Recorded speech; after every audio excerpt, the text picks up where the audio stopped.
اگر مجھے یہ سب کچھ میں نے کہنا شروع کیا یہ سب کچھ پہلے معلوم ہوتا تو میں یقیناً تمہاری طرفداری کرتا۔ اب تو کچھ نہیں ہو سکتا، اب بھی بہت کچھ ہو سکتا ہے۔ قیدی کے اس جملے پر میرا سر جھٹکے سے اس کی جانب مڑا۔ وہ میری طرف دیکھ رہا تھا۔ اگر ارادہ ہو تو بہت کچھ ہو سکتا ہے۔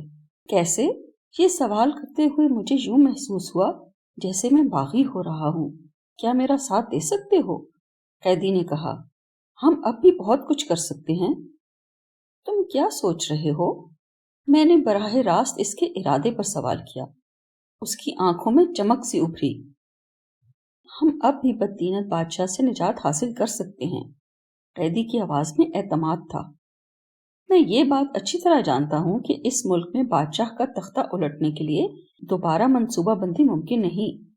تم بھی یہ جانتے ہوگے کہ یہ پہاڑی درے کی ندی جب بائیں جانب مڑ کر قلعے کی سمت جائے گی تو وہاں سے ندی کے موڑ سے سیدھا جائیں تو سرحد 2 فرسنگ دور ہے۔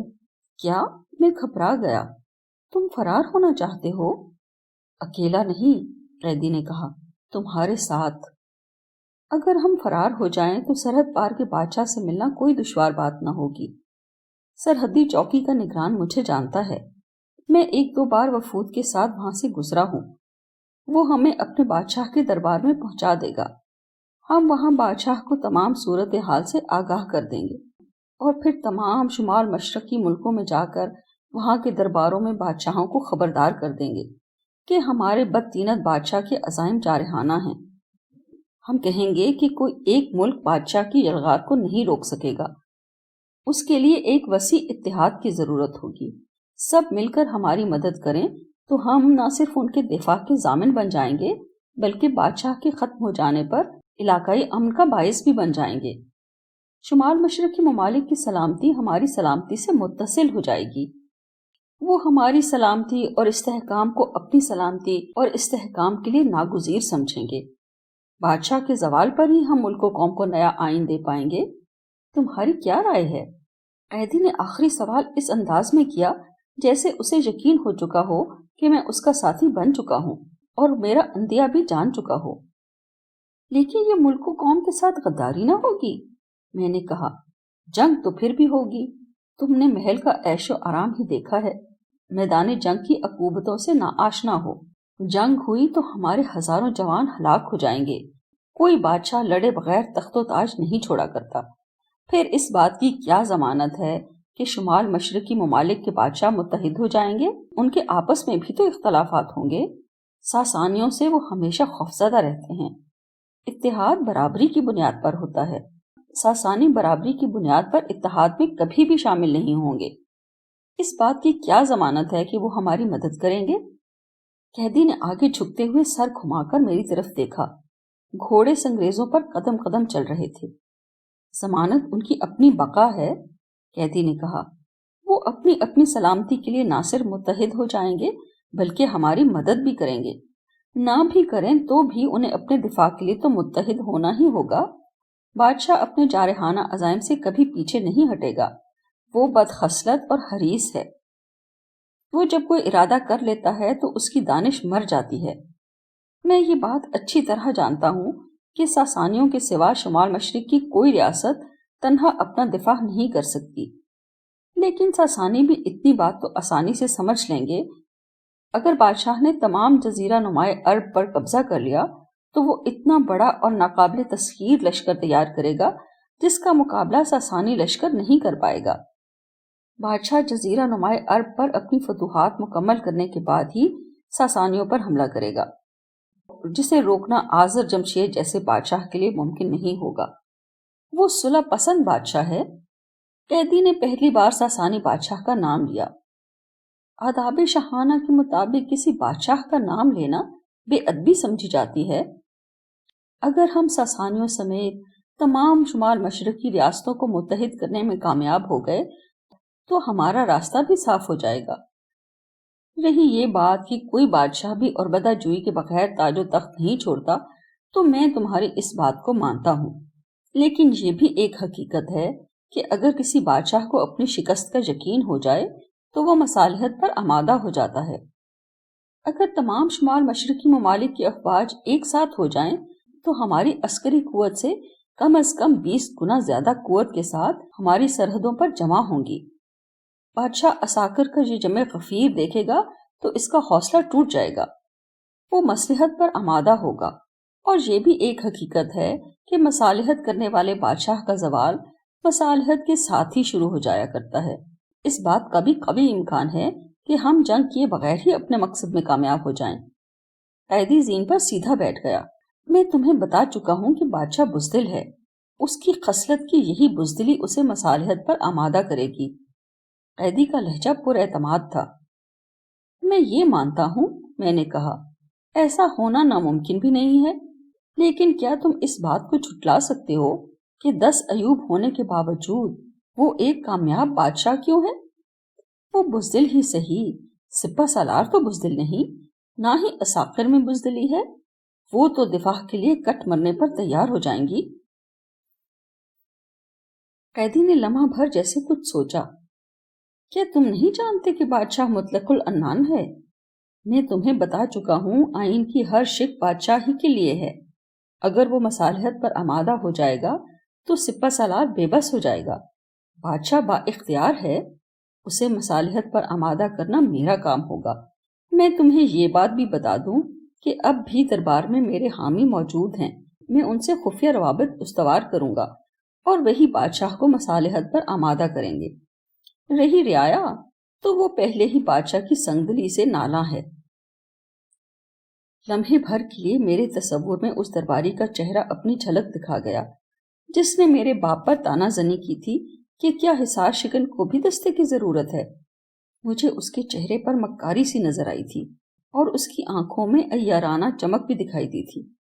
کیا بادشاہ کا چچا زاد، میں نے سوچا، پہلے سے کسی طے شدہ منصوبہ بندی کے تحت میرے ساتھ فرار ہونا چاہتا ہے؟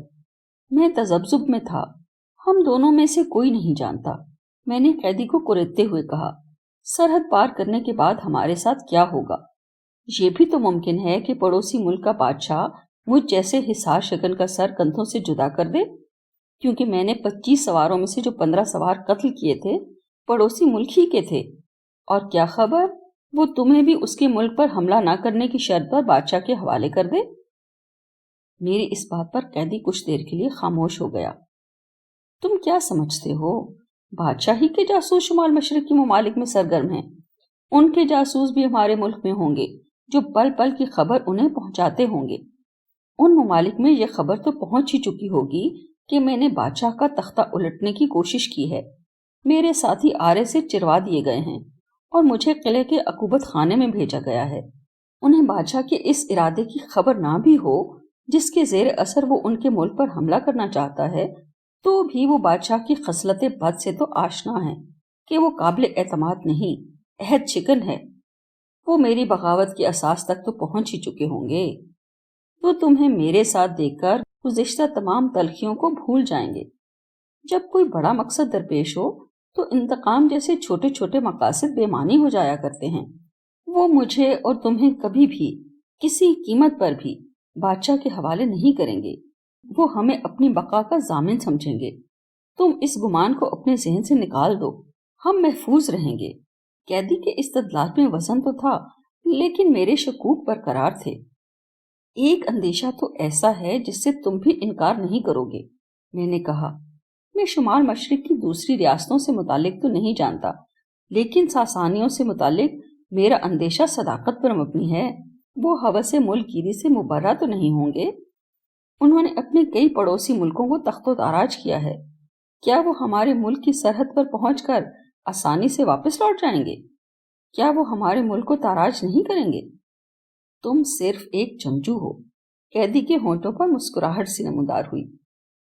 تم سب معاملات کو شمشیر و سنا کے اہداف پر ہی رکھتے ہو، تمہیں وہ ناوک چلانا نہیں آتا جسے سیاست کہا جاتا ہے۔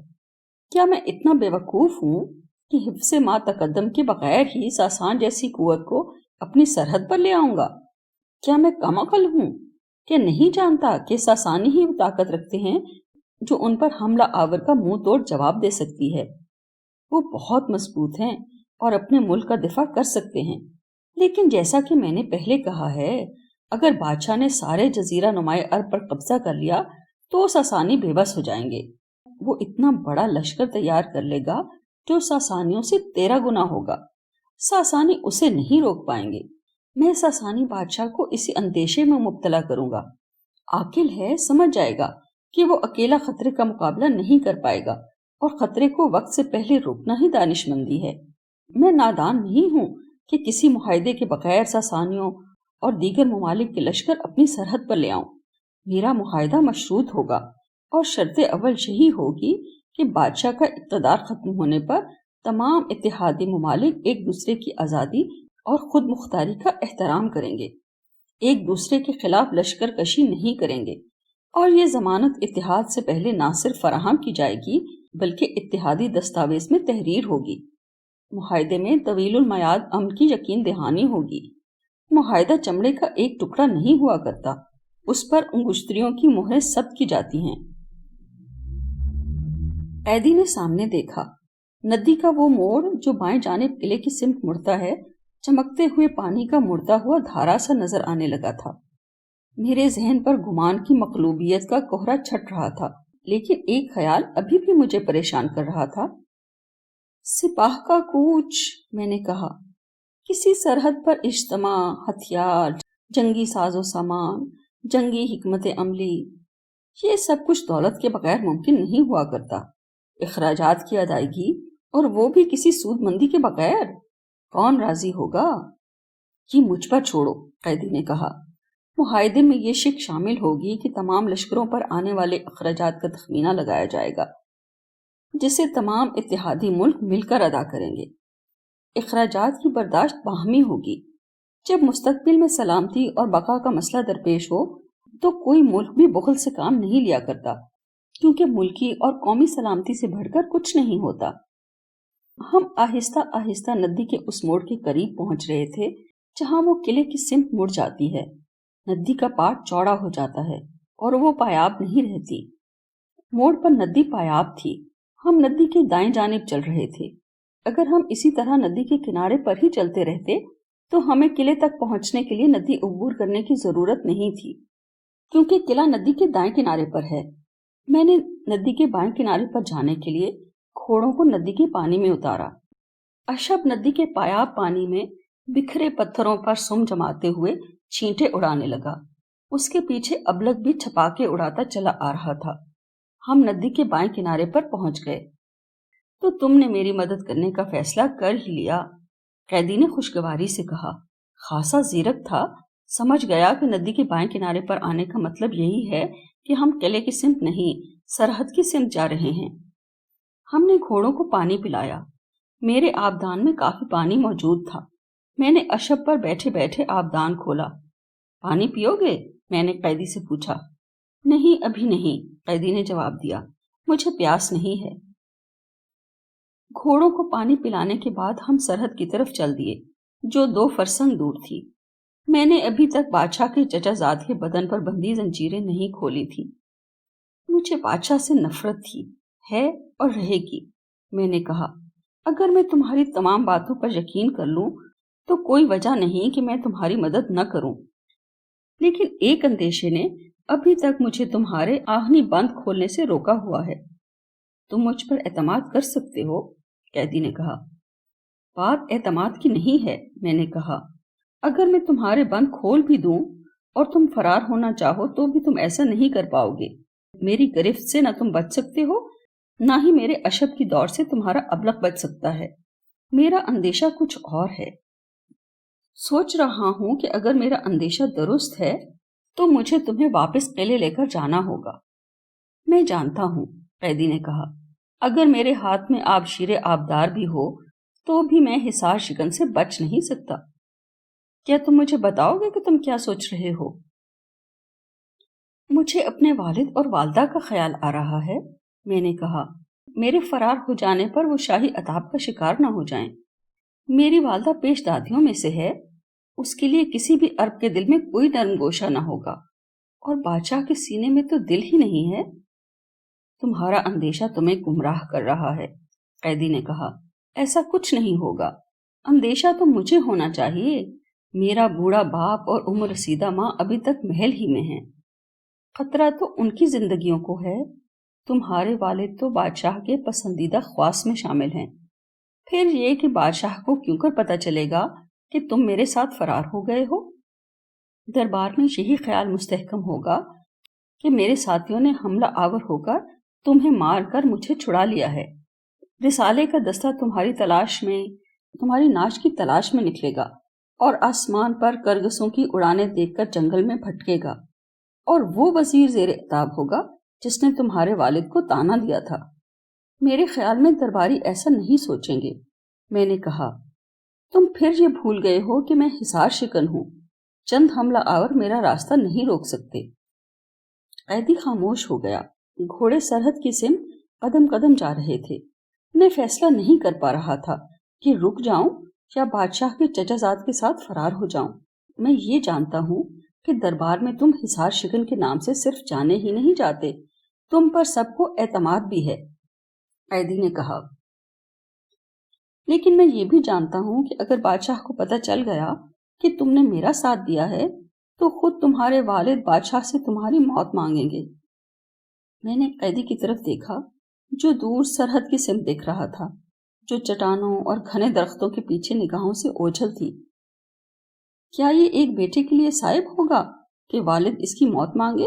میں نے کہا۔ یا پھر کیا یہ باپ کے لیے صائب ہوگا کہ وہ اپنی ضروریت کو خود ہی معدوم کرنے کی خواہش کرے؟ دیکھو، قیدی کی آواز بہت دھیمی ہو گئی۔